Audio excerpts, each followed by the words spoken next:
Water as we'd like to see it. But for many across England and Wales, it's often a case of sewage spills, rising prices, water leaks and company debts. Today, 36 years after privatisation, the government has promised a fundamental shift in how the water industry is run. So Ash, tell me what this area is, what goes on here? This is the outfall from Oxford Sewage Treatment Works. Ash Smith has been campaigning for years to force Thames Water to improve its performance.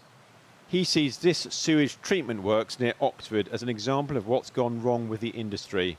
Here, the company's failures in managing its wastewater services landed it with a fine of over £100 million. What do you think it tells us about the way the water industry runs and the way it's been regulated? It tells us that, one, it's a profitable way to conduct a business because it's happening not just here but all around the country. So underinvestment allows the shareholders to suck out more money. It tells us that the regulators are not capable of controlling them, and there's a lot of blame put on the regulators, but we also recognise that they shouldn't have to regulate a group of people who are just focused on thinking of different ways to dodge around whatever they do. Thames Water told us it recognises the need for more investment, promising £9.5 billion of extra money over the next 5 years. But that investment will come with a rise in customer bills, up by more than a third on top of inflation. In the face of calls for change, Labour ruled out renationalisation, but it brought in a former Deputy Governor of the Bank of England to suggest reforms. And the water industry, of course, is at the heart of this, and the industry as a whole has not met public expectations or maintained public trust in recent years. Some companies have manifestly acted in their private interest, but against the public interest. There will now be one regulator for England and Wales, taking over Ofwat, who sets your bills, the Drinking Water Inspectorate, and the water responsibilities of the Environment Agency and Natural England. A social tariff could cut bills for lower income households. There could be controls on who owns water companies, and a more powerful consumer watchdog will be created. The water industry was privatised as a series of regional monopolies. And despite talk of a fundamental reset, that will continue. Today's report says that those private investors will still want confidence that they can earn what it calls a fair return on the money they put in. But some campaigners think that's the system that needs to change. The current privatised system can never work. We've already had 3 decades of experiment that has failed abjectly and demonstrated by the state of rivers like this at the Thames here. What we need to see is a complete reset, not only regulatory overhaul, which of course we welcome, but to end the privatisation experiment and to put the public benefit and environmental performance first and not in private investors. For now, it's those private investors who remain in control of the water industry. Labour hopes they can deliver the change that consumers and environmentalists demand, and which has so far not happened. Well, the Conservatives denied accusations that their government was to blame for the crisis, saying they'd brought in a range of measures to improve performance in 2023. Earlier today, I spoke to the Environment Secretary, Steve Reed, and I began by asking him why he has set a pledge to cut sewage discharges that allows for more sewage spills than the previous plan. The previous plan took us their starting point 2021.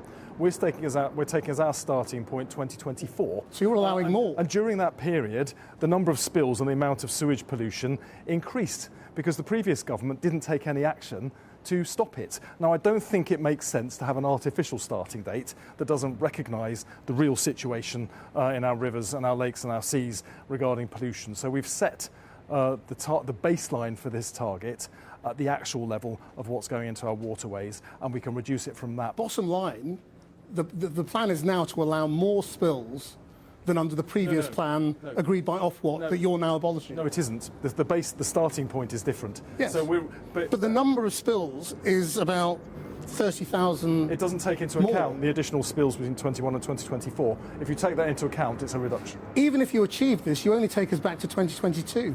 It doesn't sound that good. It is the most ambitious pollution reduction target ever committed to by any government, and it will reduce sewage pollution by 50% over 5 years. And that is a step on the way to a decade of national renewal in which we will restore all of our rivers, lakes and seas to good health. A lot of the campaigners want nationalisation, and they say that your claim that it would cost £100 billion to renationalise water is untrue, because a lot of these companies like Thames Water is worthless. Well, I'm afraid £100 billion is accurate. That is not a figure, I've heard the stories as well, that is not a figure that has come from the water companies. That is a figure that I had my officials in the Department of the Environment go and certify. But those officials are claiming Thames Water, for example, is worth about £20 billion.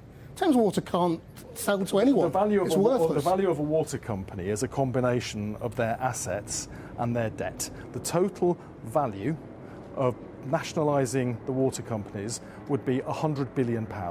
In order to pay that, we'd have to strip it out of the National Health Service and education in order to give it to the owners of the water companies who have polluted our waterways. It makes no sense whatsoever to do that.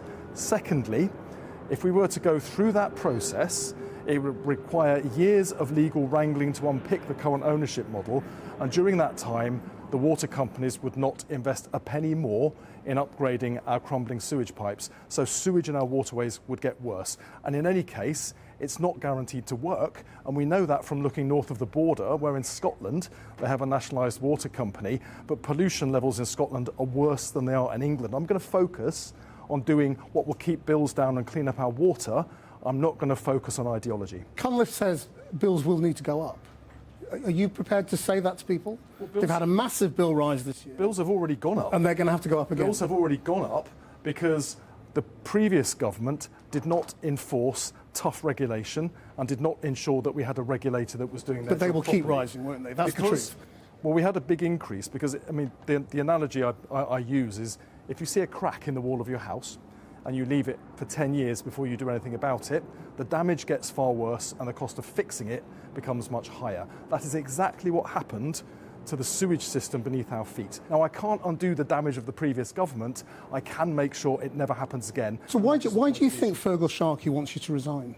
Well, I don't know, because Fergal Sharkey has been campaigning for cleaning up the rivers. I'm here cleaning up the rivers, so you'd think he'd be pleased. Your comments this morning saying, you know, sewage spills are terrible, bills are unacceptable, there's been profiteering. We all knew that a year ago. I think it was. Why didn't you just come in and take action? This failure has built up over many, many, many years. We've taken immediate action, and the public will start to see the change right now because that £104 billion started to be spent in April of this year. Steve Reed, thank you very much. My pleasure.